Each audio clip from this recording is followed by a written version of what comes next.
저거는 이제 기본이 안 된 건데 자유에 아마 지읒도 모른다고 저는 입이나 다물고 있든지.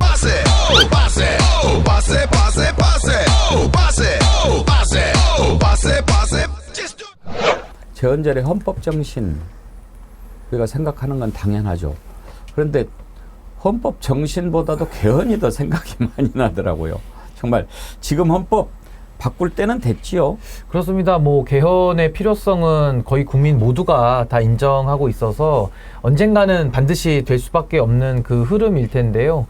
저는 지금 상황에서는 개헌의 움직임보다는 지금 체제의 헌법에서 배출한 대통령이 지금의 헌법을 파괴할 때 그걸 바로잡는 헌법 수호의 책임이 국민 내지는 국회에 있거든요. 그것이 바로 탄핵소추 권한을 통해 가지고 우리 권력이 이렇게 운용이 되는 건데, 저는 그 탄핵에 대해서도 이제는 국민들이 옐로 카드를 만지작거리다가 이제 2장 나오면 레드 카드 나오잖아요. 이제 레드 카드 나오기 직전에 임박했다. 그래서 윤석열 대통령이 어차피 정신을 안 차릴 거기 때문에 이제 저는 뭐 탄핵으로 가는 그 흐름은 전 시간 문제 아닐까라는 생각이 좀 듭니다. 윤석열 정권은 도마뱀 정권입니까? 김건희 여사를 수행하는 대통령실 유모 행정관이 김 여사가 최재형 목사한테 명품백을 받은 당일 최 목사에게 다시 돌려주라고 지시했지만 깜빡했다. 라는 취지로 검찰에 진술했다고 합니다. 너무 기가 막혀서 말문이 막힐 정도로 황당합니다. 이 정권은 무슨 도마뱀도 아니고 자꾸 꼬리를 자르려고 합니까? 저는 신인규 대표님한테 좀 물어보고 싶은 게 있어요. 저렇게 해명을 하면 국민들이 믿을 거라고 생각했다면 바보 아닙니까? 바보가 아니라면 왜 저렇게 해명을 했을까? 나는 그 의도가 참 궁금한데 왜 그럴 것 같습니까? 그 이제 우리가 보통 사람이 죄를 지을 수는 있어요. 죄를 지으면은 거기에 합당한 책임을 받고 뭐 감옥에 갈 수도 있겠죠. 그걸 책임을 이행하면 될 일인데, 지금 김건희 쪽의 가장 큰 문제는 뭐냐면은 정직하지 못하다는 거죠. 그러니까 거짓말을 하고 있고 국민들이 저 거짓말이네를 알고 있는데도 계속 거짓말을 하는 게, 저는 이제 그 양심이 화인을 맞았다 내지는 양심이 타락한 거 아니냐라는 생각이 들 정도로 지금 어처구니가 없는 행태를 하고 있고요. 지금 그런 상황 속에서 이 명품백 문제를 계속 정리가 안 되지 않습니까? 그 이유는 뭐냐면은 이게 수사 가이드라인을 정해서 덮을 수 있는 문제가 아니에요. 국민들이 직관적으로 느끼는 건 뭐냐면은, 아니 과거에 검찰총장 배우자가 옷을 받아도 온로비 청문회를 하고 특검을 했는데 이거 현직 대통령의 배우자 아닙니까? 근데 대통령의 배우자가 명품백을 수수를 하면서 어떤 청탁들이 오고 갔다? 거기에 대한 폭로가 쏟아져 나오고 있는데, 그 명품백에 대한 성격 규정을 뇌물로 하는 걸 막아야 되니까, 그러니까 뇌물이나 알선수재나 이쪽으로 가는 거를 막아야 되니까 뭐 처음에는 뭐 청탁금지법 얘기가 좀 나오다가 또 대통령 기록물 얘기가 또 나오다가 지금은 아무것도 아니고 그냥 돌려주랬다는 겁니다. 그럼 도대체 뭡니까 이게? 본인들의 입장조차도, 즉 가이드라인조차도 통일되지 못하게 어설프게 짠 거거든요. 그러니까 지금 대통령 비서실 정진석 실장은 국회에 나와가지고 이거 대통령 비서실의 공식 입장으로 대통령 기록물이다. 근데 아직 지정은 못했고 좀 고민 중이다 이렇게 얘기를 하고 있고요. 권익위원회는 현장 조사도 못하면서 국가기관이 즉 검사 후배들이요 아예 판단을 보류합니다. 그러면서 직무 가능성이 있으면은 뭐고 직무 가능성이 없으면 뭐다. 뭐 어쩌라는 얘기입니까? 판단을 해야 되는데 판단을 안 하고 있고요. 결국 김건희 여사의 최종 입장은 그냥 선물인데 내 잘못은 한 것 같은데 그냥 돌려주라 그랬다. 근데 행정관이 착각을 해가지고 내 행정관의 잘못으로 내가 고초를 겪고 다시 이러고 있는 거거든요. 그래서 저는 이 해명 자체가 내부적으로도 정리가 안 된 채로 모순이 되고 거짓말이 나오면서 거짓을 또 거짓으로 덮는, 저는 지금 이 정부의 도덕성 내지는 그 거짓말의 수준을 김건희 여사가 적나라하게 보여주고 있다. 근데 저는 강조하고 싶은 것은 아무리 거짓으로 진실 못 덮거든요. 이건 뇌물 혐의다. 수사를 해야 된다. 저 그 말씀을 꼭 드리고 싶습니다. 근데 지금 뭐 청탁이 아닌 쪽으로 결론을 내렸다 이런 얘기까지 나오더라고요. 그러니까 쉽게 말하면은 청탁금지법 정도만을 받아들이겠다라는 거고요. 그랬을 때는 배우자 처벌 규정이 없으니까 그냥 돌려주라고 했고, 돌려주는 과정에서 나름의 행정적 착오가 있었다로 이제 아마 정리를 하는 것 같거든요. 그렇다면 권익위는 왜 입장을 정리를 못하는 것이며 대통령 비서실은 왜 그럼 대통령 기록물이라는 그런 헛소리를 했는지, 여기에 대해서도 국정조사가 또 필요할 것 같아요. 제가 볼 때는. 근데 가장 직접적인 증거는 그날 그 영상 한번 돌려보십시오. 추링 입고 나와가지고 이렇게 얘기합니다. 아유 이제 이런 거 사오지 마세요 이렇게 얘기하거든요. 예. 이제. 그러니까 전에도 한번 또 사왔다는 거죠. 그렇죠. 앞으로 이제 이런 거 사오지 마세요. 그러니까 요거까지 받겠다는 거예요. 네. 뭘 돌려준다. 원래 돌려줄 사람 같으면은 그날 영상에 이렇게 나와야죠. 이런 걸 왜 가져오시냐고. 아 이거 오해 안 나온 밑에서 가끔 매지 말라. 이거 갖고 오신 거 자체가 문제다. 당장 이거는 챙겨가시라고. 이렇게 나왔는데 그 사람이 놓고 갔으면은 뭐 나중에 돌려주라. 이게 스토리가 맞지. 아이고 이걸 또 왜 사오세요. 이제 이런 거 하지 마세요. 이렇게 얘기하거든요. 그러니까 저는 지금 김건희 여사가 국민들을 너무 지금 우습게 보고 있는데 제가 이게 김건희 여사 조작하는 거 보니까 8대 조작 정도 되더라고요. 8대. 논문 조작, 경력 조작, 학력 조작, 주가 조작, 잔고 증명 조작, 노선 조작, 그리고 이제 법률까지 조작하죠. 근데 여론 조작까지 나오고 있어요. 댓글팀까지. 그러니까 이 8대 조작인데 기왕 조작하는 김에 이제 10대 조작으로 이제 숫자가 10이 많으니까 이제 완전수로 가지 않을까. 현재까지는 8대 조작입니다. 이제 디올백 조작까지 있네요. 8대 조작에 얼굴 조작도 추가해달라는 글이 많이 이제 올라오고 그렇게 있습니다. 되고 이제 개명한 것까지 넣으면 이제 10대 조작. 10대 조작이네. 근데 일단은 뭐 개명이야 많이들 하시니까 그건 조작은 아니니까요. 예. 9대 조작까지로 하겠습니다. 9대 과거 조작. 조작. 이게 얘가 누구냐면은 하고 할 수도 있어. 그 라임하고 연결된 애야. 지금 삼부토건이 지금 그 아버지가 회장이거든. 무슨 내용을 얘기하려고 하는 거죠? 그러니까 이제 이게 좀 아직까지 추정이고 예. 저 녹취만 갖고 다 할 수는 없지만은 이 이종호라는 사람이 김건희와 주가 조작 공범인데요. 예. 그 멋쟁 해병 안에 있던 예. 사람이고 임성근에 대한 구명 로비를 했던 주된 역할을 했던 사람 아니냐. 근데 이분이 이제 녹취까지도 허언이다 허풍이다 얘기하다가 또 진실을 얘기한 식으로 또 지금도 말을 바꾸고 있는데 그 연장선상 속에서 군에는 수사와 인사에 개입을 하고 또 경찰 인사에도 개입을 하고 지금 얘기하는 것은 또 삼부토건 관련해 가지고도 뭐 여러 가지 지금 그 카톡에 나오는 내용들로는 이거 뭐 주가 조작에 혹시 뭐 또 연루된 거 아니냐라는 의심도 나오는 데다가 지금 그 아들 얘기를 하면서 구치소 있지 않습니까? 예. 구치소에서 좀 편의를 봐주려고 하는 이제 그 구치소 로비인 거죠, 쉽게 말하면은. 그래서 이게 아무래도 구치소나 이런 수사 업무 이런 것들은 좀 상당히 내밀하고 이것이 외부에서 통제가 상당히 어렵기 때문에 또 반대로 말하면은 그 장벽만 뚫고 들어가면 또 얼마든지 로비가 아주 원활하게 이루어질 수 있는 그런 특수성이 좀 있는 거라서 아마 거기에 관한 지금 이종호의 개입 논란 지금 이게 나오는 것이고 결국 이 논란의 핵심은요. 과거에 박근혜 대통령 국정농단 때 V1은 최순실, V2는 정윤회, V3는 박근혜 이게 떠오르지 않습니까? 지금은 V1은 김건희, V2는 이종호, V3는 윤석열 아니야? 딱 요런 공식이 지금 대입이 되거든요. 근데 저는 지금 이종호가 매우 구체적이고 지금 아주 신빙성 있는 주장들을 많이 하고 있기 때문에 여기에 대해서 이거는 수사의 단서로 저는 반드시 지금 수사로서 규명이 돼야 될 수준이다. 저 그렇게 보고 있습니다. 이종호 관련해서 안진걸 소장님 좀 아시는 게 있을 것 같아요. 예, 일단 제가 지난주에도 말씀드린 것처럼 이종호가 이 도이치모터 주가 조작범 중에 이제 뭐 넘버 2, 3쯤 되는 거 넘버 1은 권오수 예. 전 도이치모터스 회장이란 말이죠. 도이치모터스 이사까지 김건희 씨가 명함 만들고 돌아다녔잖아요. 그 정도 특수관계고 특히 윤석열 대통령 취임식 때 윤기중 아버님 바로 뒤에 권오수 일가들이 앉아 있습니다. 이건 팩트로 확인됐거든요. 사진도 나와 있고 그 정도로 가까운 거예요. 이 주가 조작범들이. 그러니 일면 이종호 씨가 그 전에 또 결혼 전에 만났다. 따로 만났고 누구랑 또 만났냐? 권오수랑 만났다. 이것까지 지금 다 지금 본인이 실토를 했어요. 그럼 정말로 가까운 사이로 추정이 됩니다. 그래서 방금 구치소 관련해서도 결국 서울구치소에 더 있고 싶다는 원래는 바로 교도소로 가야 되는데 4달 가까이 서울구치소에 더 머무는 걸로 확인이 됐거든요. 근데 방금 말한 내용들은 사실 변호사님들 정도나 자세히 할까? 이종호 씨가 알만한 내용들이 아닌데 예를 들면 라임 사건이 재수사가 되고 있다. 라임 사건에 참고인 쥐가 있으니까 그거면 이감을 안 가고 서울구치소에 더 버틸 수 있다.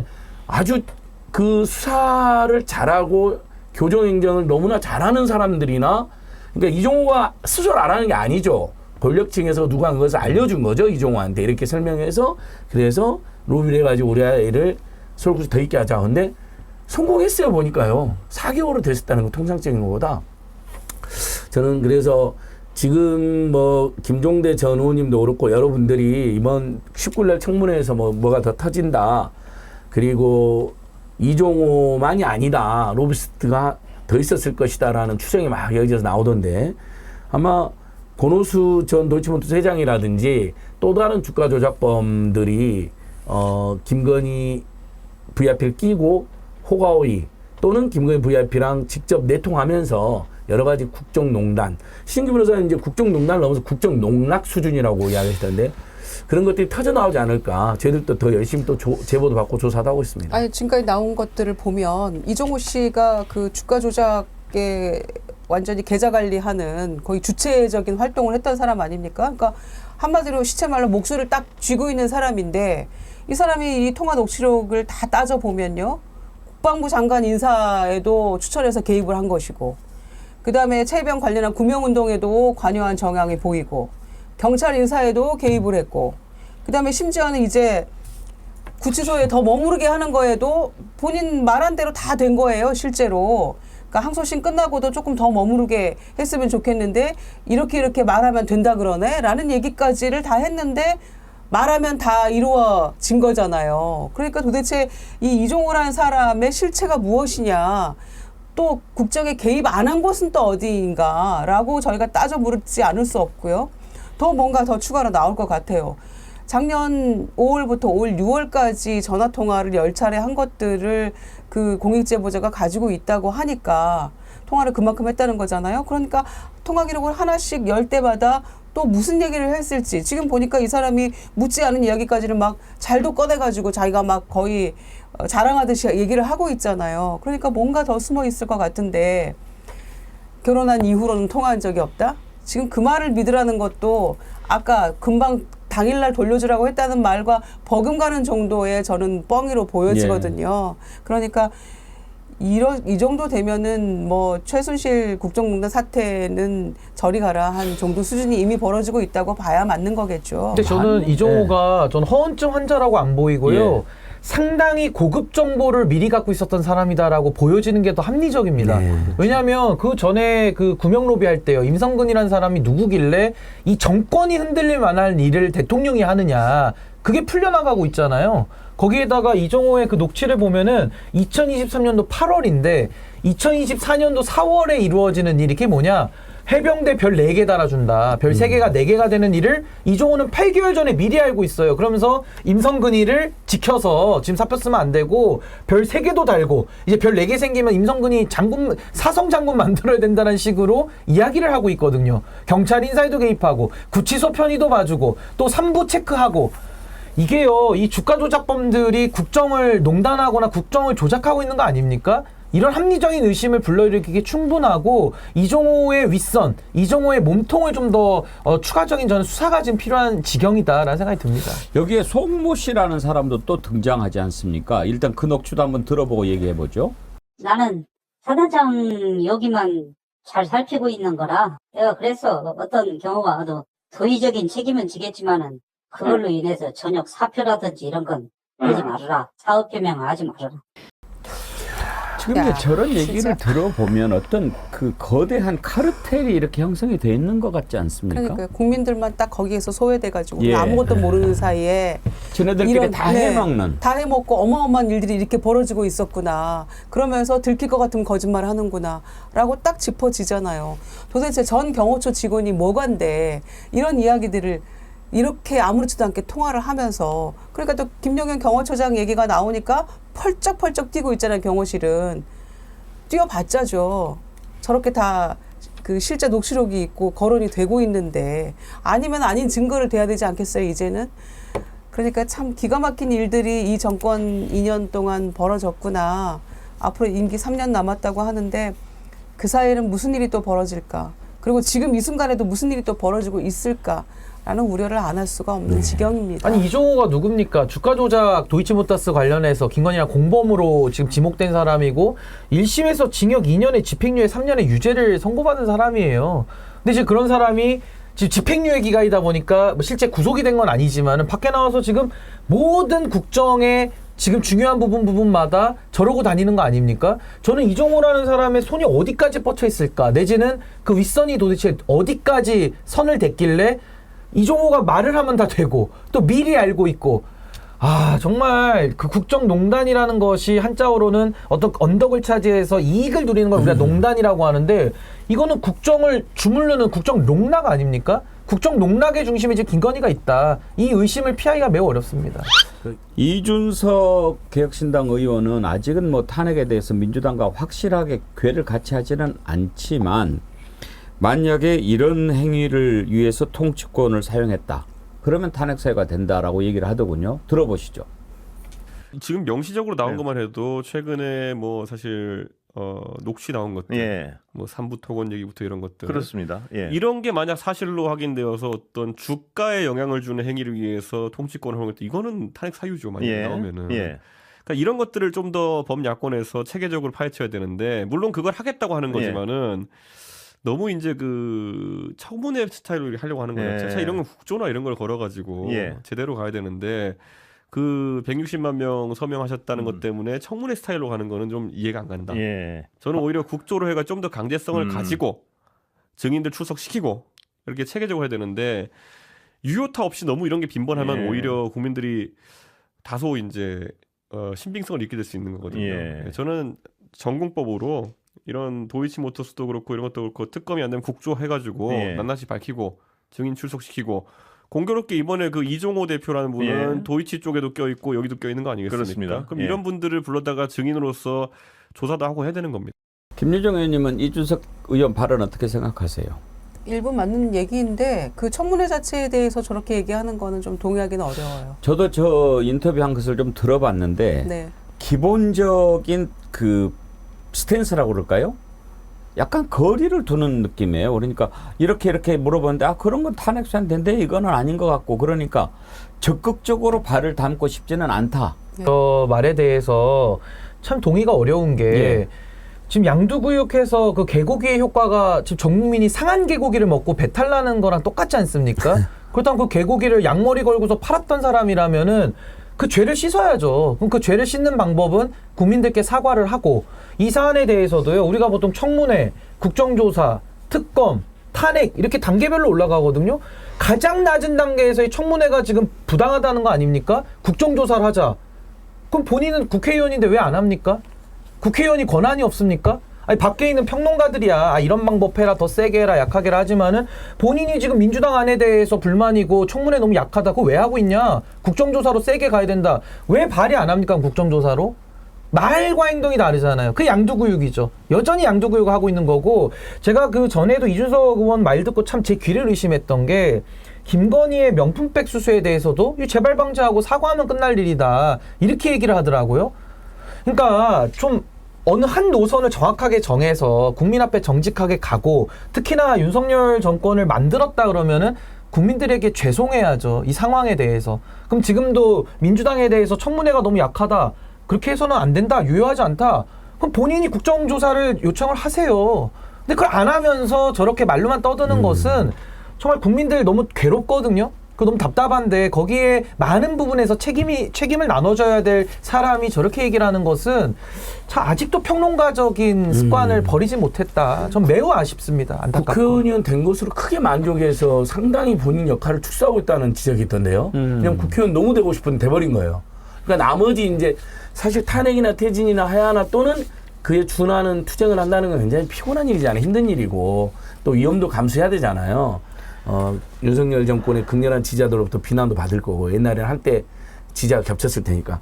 근데 저는 진짜 이준석 대표한테 그런 이야기 드리고 싶어요. 본인이 2030한테 지지를 많이 받는 걸 항상 자랑하잖아요. 그걸 자산으로 성장하고. 근데 지금 20대, 30대의 윤석열 정권 지지율은 10%, 20%도 안 됩니다. 정말 분노가 크고 절망이 큰데 먹고 사는 문제나 앞길이 답답하니까 데모조차 못하고 안 나오는 것도 있거든요. 저희들이 잘못해서 안 나오신 것도 있지만 일단 그런 경향까지 없을 정도로 심각하게 살고 있거든요. 뭐 작년에 지금 사업자, 폐업자 숫자만 99만 개입니다. 예를 들면 역대 최대라는 것도 하긴 그러니까 막 폐업하고 있는 분들이 데모 나가겠습니까? 막 속으로는 증오를 해도 분노를 해도 그 폐업한 데만 비용도 한 2천만 원 안팎이 된대요. 그거 마련하는 것도 폐업도 돈 없이 못하는 세상인데. 그러면 이전 대표가 예를 들면 정말 본인이 그 이야기가 됐거든요. 서울 양평 고속도로도 자기가 선거운동 총괄했지만 단 한 번도 선대위에서 논의된 적이 없는데 인수위에서 튼 것 같다라고. 이분은 아주 많이 알고 있어요. 이 윤석열 김건희 정권의 문제나 윤석열 김건희 부부의 문제는. 그럼 본인이 뭐라도 하나도 폭로도 하고 그러면서 내가 20대 30대들의 절망을 안고 더 대차게 싸우겠다. 탄핵이나 퇴진은 섣부른다 하더라도 거기에 준하는 강력한 경고와 규탄하겠다 해야 되는데 정말 아까 그 인터뷰 같은 경우는 한가하죠. 뭐. 아니 한가할 뿐만 아니라 저는 지난주에 제가 최혜병 특검법 거부권에 대해서 경고하는 그 집회에 가서 이 더운 날씨에 뭐 저만 더웠겠습니까? 저도 나가서 한 6시간을 태양볕에서 행진도 하고 끝까지 있다가 나왔거든요. 한 이틀 아팠습니다. 그러니까 더위를 먹고 이 더우니까요. 옷도 덥고 이러니까. 근데 저만 고생하는 게 아니라 지금 많은 분들이 나와서 그 목소리를 내고 있거든요. 그럼 국회의원이라 그러면 시원한 에어컨만 쐬고 국회에서 거들먹거릴 것이 아니라 본인이 민주당 안에 대해서 너무 미약하고 한심해 보이면은 그럼 본인이 제대로 하면 될 거 아닙니까? 근데 안 하거든요. 근데 안 하면서 떠드는 사람들, 굉장히 이건 나쁜 정치 행태죠. 그렇죠. 그럼 밖에 나와서 같이 목소리를 내든가. 지프로고님, 이준석은 양쪽 눈치 보면서 날로 먹으려고 하는 거죠.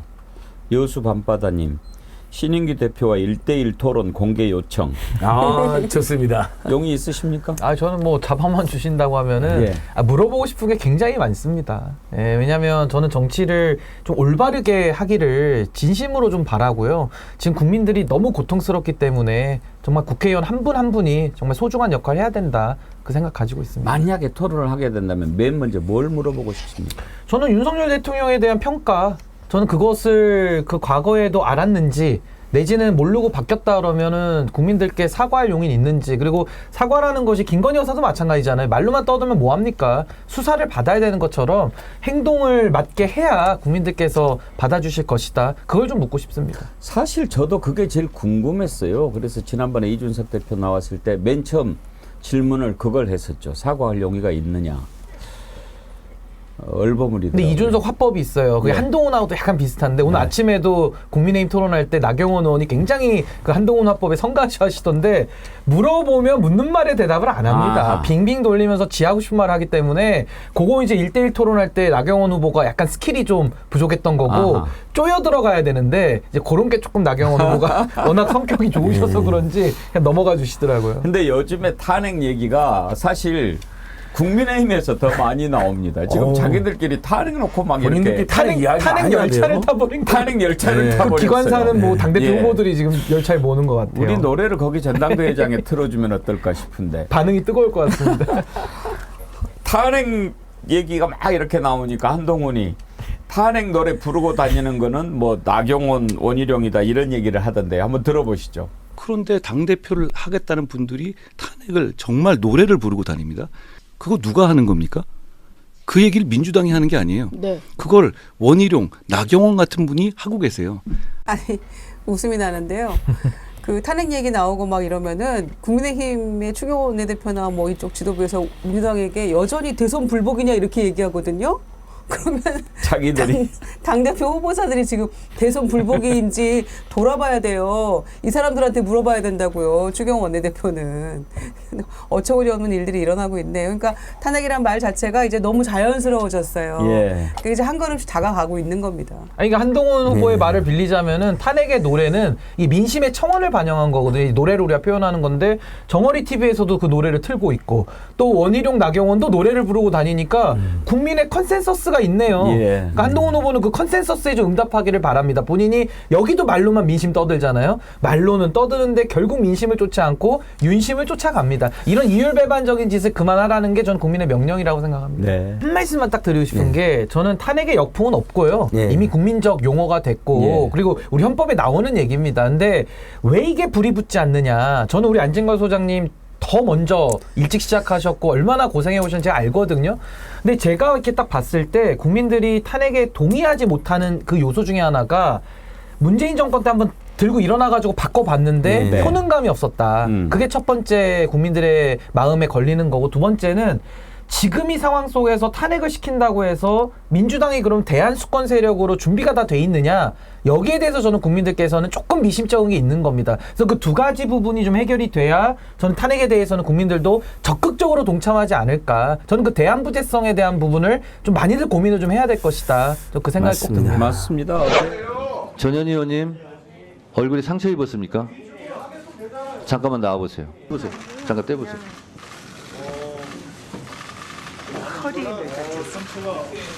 허리가 안 좋습니까? 신은기 대표님, 그 국회 선진화법으로 엄하게 처벌받는 사안 아닙니까? 그 참고로 한동훈 당시 검사가 당시 자유한국당, 그러니까 나경원 의원을 비롯한 그때 당시 패스트트랙을 몸으로 막았던 자유한국당 의원들을 기소까지 했는데 지금 이제 물론 재판 결과는 안 나오고 지연되고 있습니다만은 그러니까 그 정도로 중죄로 이제 국회에서 인식을 하고 있기 때문에 그동안에는 그런 동물국회 그런 서로 치고받고 하는 것들이 사라졌었어요. 근데 오늘 또다시 이렇게 회의장의 진입 자체를 막는 이제 그런 국민의힘의 의원들의 매우 불성사나운 그리고 내지는 위법에 가까운 행태들이 좀 있었는데 근데 저는 이렇게 봅니다. 진실이 2개, 3개일 수는 없거든요. 진실은 하나인데 각자 진영에 따라서 지금 주장하는 게 다른 거 아니겠습니까? 그렇다면 국회가 진상을 규명하고 진실을 쫓아가는 노력을 좀 해야 되는데 과연 누가 진실을 규명하는 것을 막고 있고 누가 진상을 규명하려고 하는지는 지금 국민들께서 국회 상황만 한 5분만 보시면은 아주 훤하게 아실 수 있다라는 생각이 듭니다. 국회 선진화법이요. 처벌 규정도 매우 세고요. 저렇게 해서 이제 벌금형 이상 나오거나 이제 하면은 이게 의원들은 이제 본인의 신분이 상실되기 때문에 금고 이상일 때는요.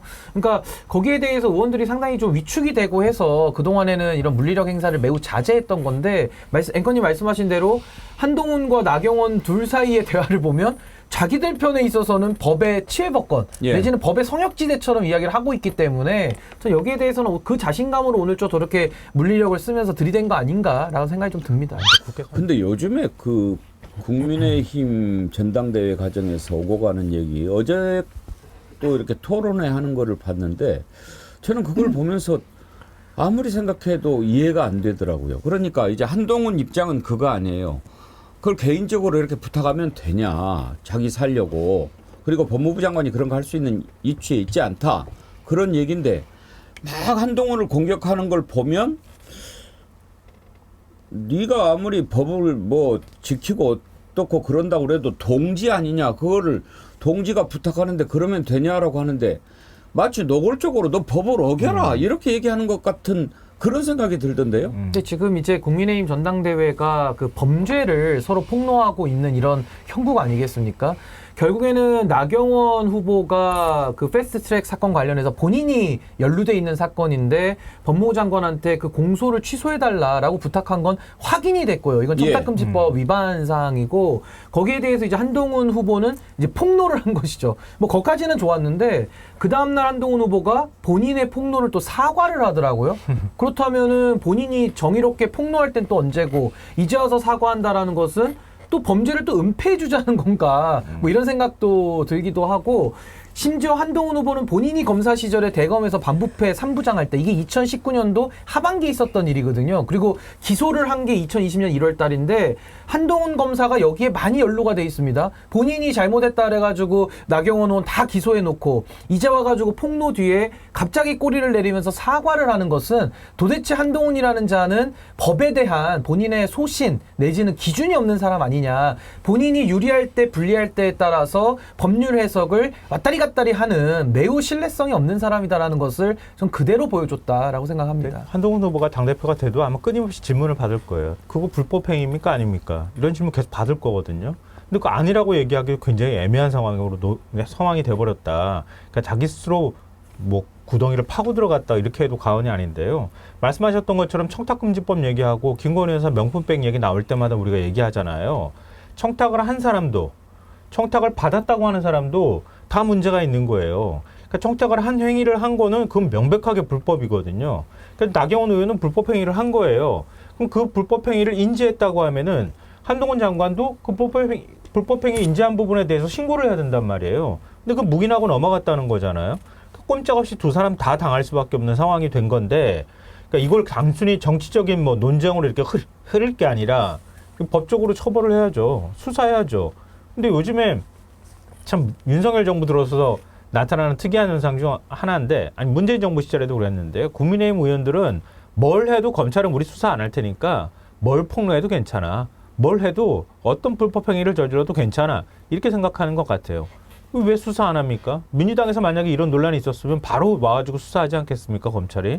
그냥 가만히 있잖아요. 그리고 저는 권익위의 행태를 유심히 보고 있는데요. 권익위는 청탁금지법을 주관하는 부서입니다. 주관하는 그 위원회인데, 지금 뭐 이재명 대표 관련해서 또 뭐 권익위가 갑자기 또 조사의 칼날을 빼들었는데, 김건희에 대해서는 오히려 뇌물을 합법화시켜주는 유권 해석을 내리고요. 이재명 대표 그 헬기에 관해 가지고는 이제 조사까지 한다는 거 아닙니까? 그러면 좋습니다. 이번에 나경원 의원 부정청탁 금지에 대해서 전직 법무부 장관이 방송에서 생방송에서 이제 공개를 해버렸거든요. 여기에 대해서 조사하는지 안 하는지 한번 지켜보겠습니다. 사실 저도 말하고 아차 했거든요. 이게 이 얘기를 괜히 했다라는 생각을 했었어요. 한동훈 후보가 굉장히 해야 될 말과 하지 말아야 될 말, 뭐 이런 부분에 대한 분별이 없는 것 같습니다. 이제 저 부분의 본질을 생각해 보려고 합니다. 나경원 후보가 분별이 없는 것 같다라고 얘기했는데, 분별력도 그렇고 경솔한 것은 아마 본인도 부인하지 못할 겁니다. 한동훈 보면 참 경솔하죠. 경박해요. 어떤 기자도 지적을 했던데, 이 토론할 때 상대방 얘기를 30초를 못 듣는다는 거예요. 그러니까 10초마다 끼어들고 그냥 뭐 좀 기다렸다가 자기 답변을 하면 되는데, 그건 아니고 막 이렇게 설명을 하려고 하는 그 경솔함, 경박함. 그 경솔한 것은 이미 이제 호가 나 있으니까 뭐라고 얘기할 수 없는데, 다만 여기에서 지금 문제가 되는 것은 그 경솔함만 지적하면 괜찮겠어요. 아무리 그래도 우리의 치부를 그렇게 드러내면 되느냐, 이렇게 하면 좋은데, 이제 슬쩍 분위기가 당심을 움직일 것 같으니까 너 막 법 얘기할 게 아니라 우리 편을 지켜야지, 이렇게 얘기하는 형국이란 말이에요. 그러면 같이 범죄를 저지르자라는 얘기로 저는 들리는데, 제가 잘못 들은 겁니까? 아니, 그러니까 지금 이 한동훈을 비롯한 이 검사 출신 정치인들의 가장 큰 문제점이 법을 자기를 위해서 쓰거든요. 그러니까 쉽게 말하면 법이라는 것이 힘을 갖고 권위를 갖기 위해서는 보편성과 일반성이 있어야 되는 겁니다. 예. 그래야지 기준으로 다 같이 지키면서 법이 힘을 가지지 않겠습니까? 근데 이 사람들은 자기들한테는 한없이 관대하고, 그러니까 범죄까지도 범죄가 아니라고 법을 동원해서 막무가내 궤변을 쏟아놓고요. 상대방에 대해 가지고는 그 법을 아주 엄정하게 날카롭게, 아주 사실상 검찰 수사를 과도하게 할 만큼 그렇게 했었거든요. 그리고 또 그걸 통해 가지고 국민적 지지를 받아서 여기까지 온 건데, 그래서 저는 한동훈 후보가 뭐 이제 범죄를 폭로하게 된 과정에 이르는 배경을 좀 설명해 보자면은, 사실은 이제 김건희의 문자 노출이 있었고요. 거기에서 댓글팅 관련해 가지고 한동훈 장관의 실정법 위반 문제가 대두가 된 상황이었거든요. 그런 상황 속에서 나경원 후보가 본인의 무능함을 막 지적하니까, 이제 본인은 공소 취소 청탁 안 했냐 이러면서 또 범죄를 오픈하게 된 이런 과정이거든요. 그래서 저는 참 이 보수 정당, 특히나 이 법조인 출신들이 얼마나 법을 자의적으로, 또 내지는 본인들의 이익을 위해서 써왔는지가 이번 이 범죄 폭로대회를 통해서 국민 앞에 그 민낯이 다 드러나고 있는 거 아닌가, 좀 그렇게 봅니다. 네, 말씀에도 동의하고요. 한동훈이라는 사람 머릿속에는 상대방을 어떻게 공격해야 될지, 상대방의 약점이 다 들어가 있었던 거예요. 그러니까 원희룡 후보가 막 공격하니까 노상방뇨 바로 꺼내잖아요. 이거 사법 연선 시절 때 있었던 일이거든요. 근데 상대방이 약점이라고 생각하고 이미 머릿속에 입력해 둔 거예요.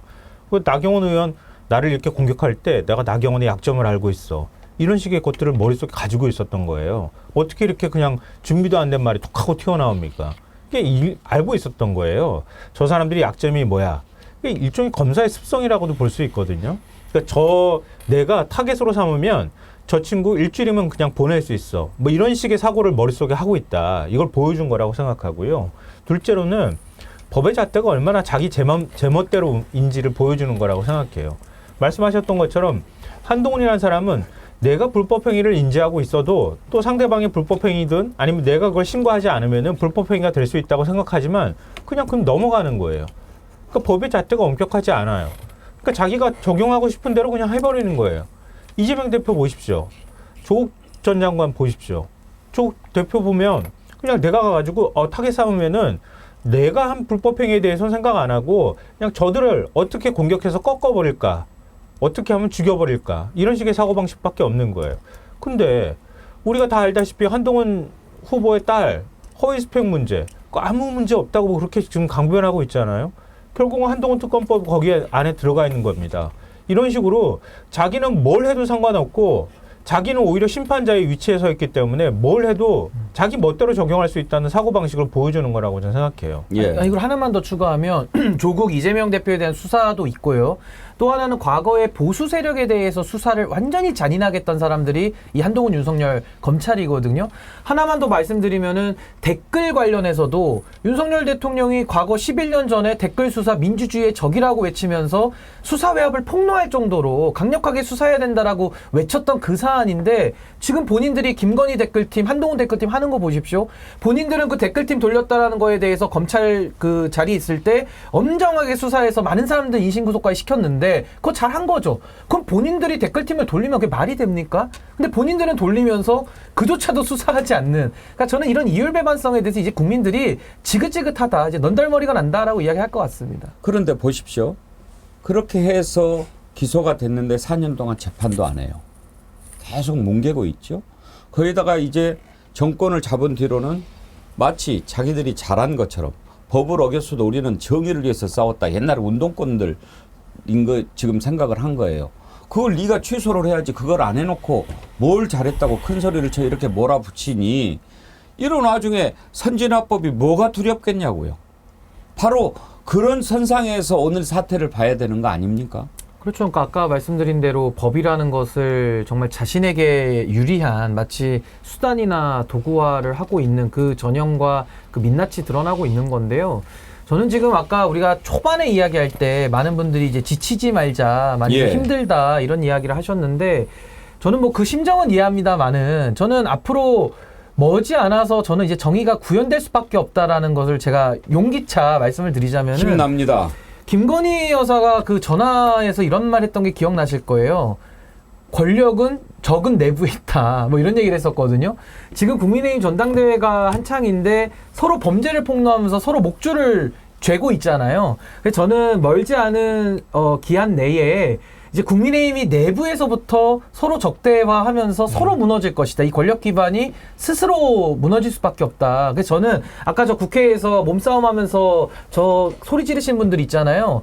저분들 정말 역사에다 기록으로 남겨야 되는 것이고 머지않아 이제 이 일이 끝날 건데 그때 저는 끝까지 책임들을 다 물어야 될 것이다. 정치적, 법적 책임을요. 그래서 저는 멀지 않았기 때문에 저는 국민 여러분들께서 좀 다소 이제 그 새벽이 햇빛이 떠오르기 전에 가장 어둡다는 말처럼 조금만 저는 더 힘내시면 된다. 내부가 무너지고 있다. 저 그 말씀으로 용기를 드리고 싶습니다. 감사합니다.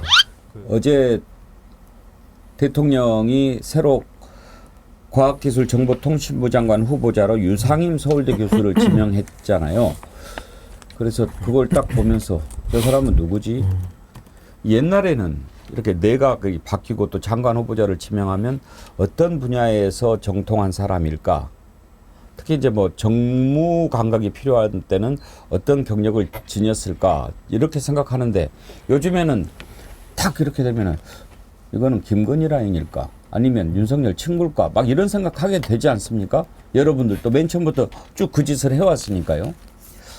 그래서 저는 서울대 교수, 그러면은 뭐 이번에는 과학기술정보통신 쪽의 전문가를 찾았겠거니 이렇게만 생각을 했는데 알고 봤더니 지금 이제 법사위에서 아주 열심히 뜨고 있는 법사위 국민의힘 간사가 누군지 아십니까?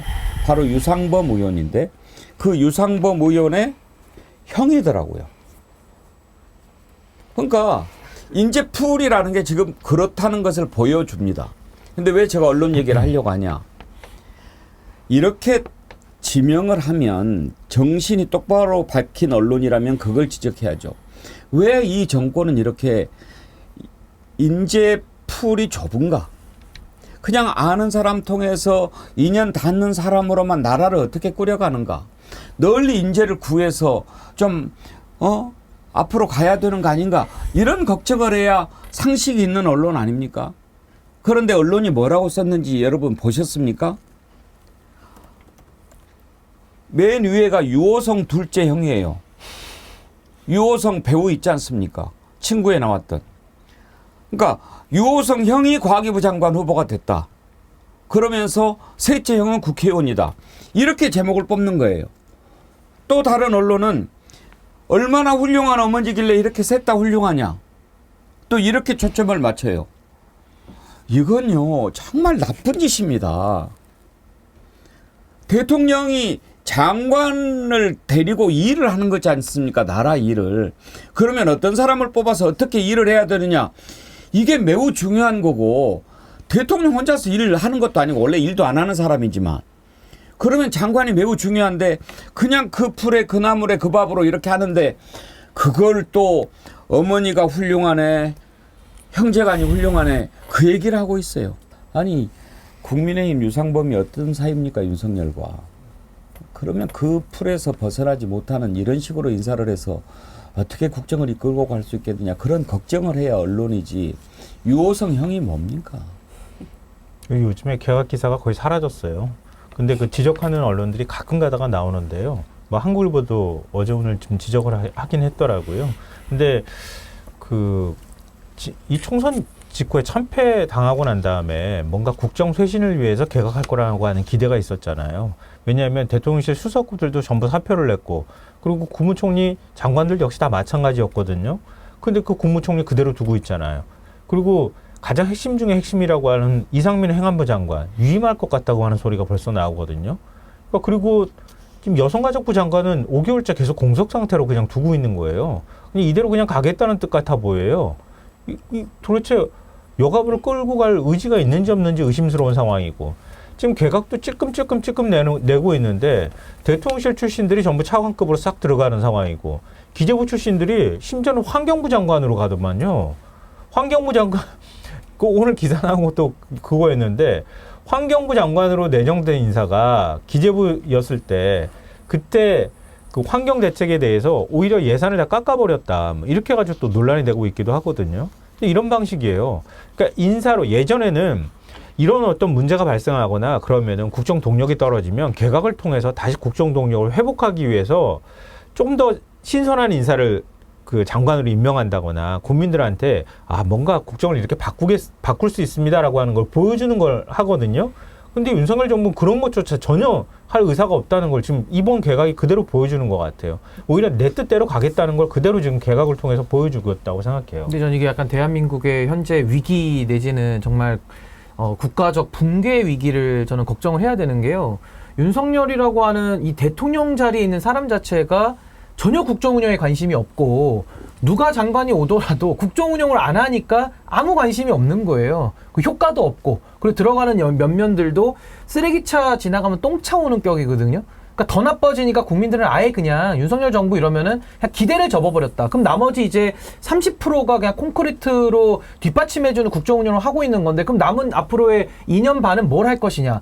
현재까지 드러난 본인들의 이 범죄 혐의 그리고 드러났던 여러 가지 국정의 실책들을 아주 결사적으로 여론을 막거나 여론을 호도하는 쪽으로만 이 남은 힘을 갖다가 쓸 것으로 지금 예상되고 그렇게 하고 있기 때문에 정말 저는 국가적인 붕괴 위기를 현실적으로 느끼고 있다는 생각이 들고요. 저도 오늘 아침에 정말 점잖으신 공무원으로 법관 생활 오래 하신 변호사님 전화를 받고 참 저만 그런 게 아니라는 걸 느꼈는데 진짜 나라 걱정을 하시더라고요. 그러면서 그분이 저에게 해주신 용기와 격려는 신 변호사 방송을 자기가 좀 따라다니면서 좀 듣고 있다. 정말 나라 걱정을 하신다는 겁니다. 그 보수적인 분조차도. 그래서 저는 정말 이 나라적 위기라는 것을 정말 이제 피부로 느끼고 있다. 그게 이제 개각의 무관심으로 드러났다고 저는 생각합니다. 여러분 정말 지치시면 안 됩니다. 이제 몇 년입니까? 한번 생각해 보십시오. 만약에 안 될 것 같다. 저렇게 버티는데 이런 생각에서 지쳐버렸다면 우리 대한민국 독립이 어떻게 이루어졌겠습니까? 역사를 더듬어 보면은요, 해방 전, 그러니까 일제가 가장 잔혹하게 통치했던 그 기간에 창씨 개명한 분들이 꽤 많았다고 합니다. 왜? 지쳐버린 거죠. 절망한 거죠. 아, 이제는 도저히 이 나라가 독립될 가능성이 없구나. 그때 많이 이제 창씨 개명도 하고 포기하고, 그렇지만 그 와중에도 포기하지 않고 지치지 않고 독립운동을 했던 그런 분들이 계셨기에 우리 대한민국 독립이 가능하지 않았습니까? 민주화도 마찬가지입니다. 정말 저 사악한 군부 독재 정권 계속될 때 그게 어떻게 민주화가 쉽게 올 거라고 생각했겠습니까? 그렇지만 지치지 않았던 그런 분들이 있었기에, 닭 모가지를 비틀어도 새벽은 온다라고 믿는 분들이 있었기에 대한민국, 우리나라가 민주화가 이루어진 거죠. 절대 지치면 안 됩니다. 그걸 못 참아서 친일파가 되고, 그걸 못 이겨내고 변절을 해서 변절자가 되고, 그냥 따뜻한 밥 한 끼에 눈이 멀어가지고 동지들을 배신한 사람들, 그 사람들의 지금 보십시오. 최소한도 본인은 무덤에 침을 뱉기 또 뱉거니와 자식들이 부끄러워서 못 사는 겁니다. 지금 저는 다 보입니다. 그래서 저는 하나만 더 추가하면요. 국민의힘의 내부에 그 기득권이 무너져 있는 것도 하나의 증상이고, 이게 그 정의의 동조효과라는 게 있습니다. 그러니까 내부 고발을 혼자 하기는 되게 외로운데요. 우리 박정훈 대령이 그동안 1년 동안 힘들게 버텨주지 않았습니까? 국민들도 옆에서 응원 많이 했고요. 오늘은 청문회장에 김규현 변호사가 또 용기를 내서 또 한 번 힘을 내고 있습니다. 그러면 정의를 밝히는 사람이 이제 2명이다? 그럼 그 2명이 또 4명이 될 거예요. 또 4명이 되면 4명이 또 8명 되거든요. 그러면서 이제 이 내부에 있는 각종 제2, 제3의 박정훈 대령들이 이제 쏟아져 나올 거기 때문에 그게 국민의힘의 내부 권력 투쟁, 권력의 붕괴와 맞물려서 반비례하면서 올라오는 거거든요. 그래서 전 앞으로도 제2, 제3의 박정훈 대령이 각 부처에서 다 쏟아져 나올 가능성이 매우 높다. 그래서 저는 조금만 더 힘을 내시면은 머지않아 저는 밝은 날이 올 수밖에 없다. 그리고 윤석열 정권 저 일당들이 그 책임 지금 뭐 물을 수 없을 것 같잖아요. 다 물을 날이 올 겁니다. 제가 볼 때는. 야, 이거 수면을 어떻게 내려가냐? 못합니다, 선배님. 이거 하면 안 됩니다. 위험합니다. 보여? 얼굴 보여? 얼굴이 안 보입니다. 야, 알았어. 그 친구가 수영하지 않아? 예, 수영 잘 한다고 합니다. 얘들 언론 이런 데 접촉이 돼서는 안 되는데. 증언은 하되 증인 선서는 거부합니다. 한 사람의 경로로 인해서 이 모든 것이 꼬이고 모든 것이 엉망진창이 되고 지금 현재 수많은 사람이 범죄자가 되었습니다. 왜 이렇게 무리하게 진행을 해서 이런 인명사고가 나게 하느냐. 앞으로 대민작전을 하더라도 이런 일은 절대 일어나면 안 된다.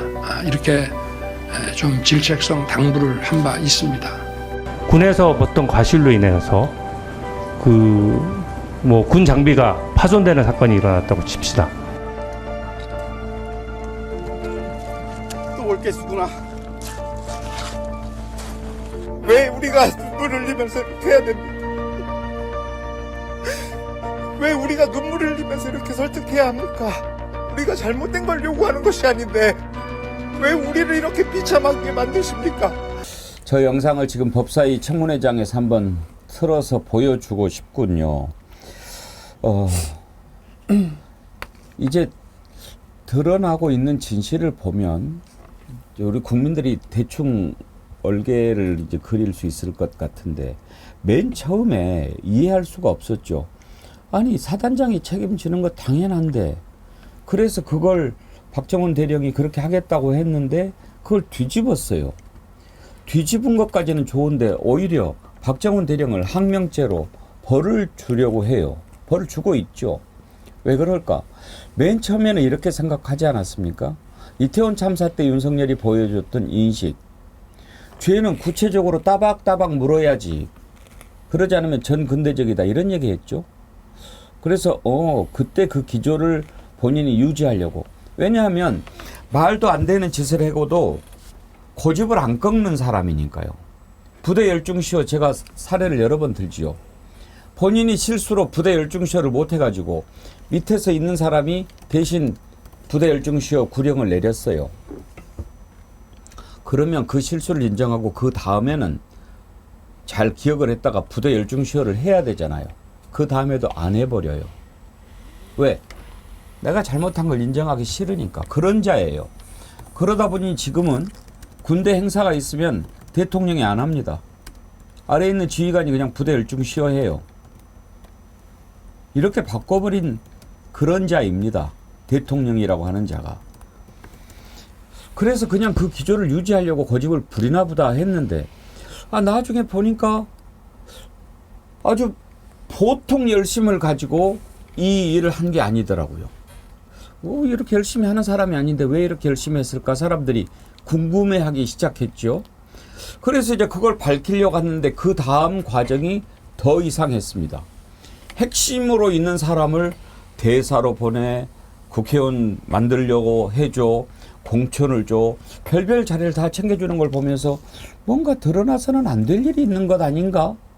저렇게 열심히 감추는 걸 보면 그러면서 이제 조금씩 진실에 다가가는데 휴가 중인데도 전화를 해, 몇 번 전화를 해, 막 이렇게 하는 과정을 보면서 이건 뭔가 이상하다.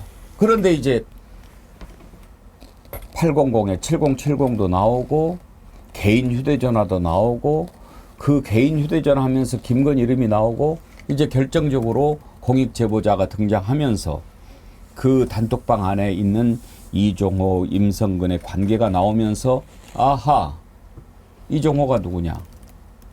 이건 김건희 도이치모터스 주가 조작 사건의 공범 관계에 있는데 그 사람하고 임성근하고 같은 해병대로 엮여져 있고 임성근이 자기가 당할 것 같으니까 그 사실을 잘 알고 있는 이종호한테 구명을 부탁해서 이종호가 VIP한테 뭐 이렇게 한 것 아닐까. 이런 게 지금 심증이죠. 구체적인 증거만 나오면 이건 보통 문제가 되는 거 아닙니다. 그렇죠? 아니, 그러니까 임성근 사단장은 저기 아까 육성에도 나오지만은 그 실종 사건 났을 때도 애들 언론 접촉하지 말라고 그때부터 은폐를 하는 DNA가 시작이 된 사람이에요. 근데 저는 그 이종호 씨가 지금 뭐 VIP 언급하면서 김건희다까지 얘기는 했고 저렇게 휘저어놓고 다녔는데 임성근은 모른다? 근데 골프 약속은 잡았다? 국민들이 이해가 안 되는 일 하는 거 아닙니까? 그러면 임성근 같은 사람은 아주 무슨 뭐 천운을 타고났습니까? 아무 부탁 안 해도 막 밖에서 다 누가 구명로비를 대신해주고 정권이 이렇게 흔들릴 만한 범죄를 자기를 위해서 누가 대신 저질러준다는 얘기입니까? 그러니까 임성근 사단장 사표 내지 말라고 다 말렸다라고 한다라는 얘기를 벌써 이종호 또 경호처 직원 송모 씨 다 얘기하고 있어요. 그렇게 해서 이미 증거가 차고도 넘치게 이미 세상 앞에 나왔는데 아직도 여전히 거짓말을 하기 위해서 청문회에 나와서 선서도 안 하는 임성근. 이런 자를 어떻게 풀어놓고 다닐 수 있겠습니까? 당장 공수처에서는 인신구속하고 핸드폰 압수하고 범죄의 진실을 밝히기 위한 노력을 해야 되지 않습니까? 근데 그건 안 한다? 그러자 공수처에는 또 이종호 변호인 맡았던 사람이 또 공수처 검사로 가 있다? 이 나라입니까 이게? 이러면서 특검을 안 한다? 공수처를 기다리자? 정말 국민을 무시하고 개돼지로 봐도 한계가 있지 이렇게 해가지고 국민과 싸워가지고 이길 수 있는 권력은 없다. 빨리 무너뜨려야 된다. 저 그렇게 생각합니다.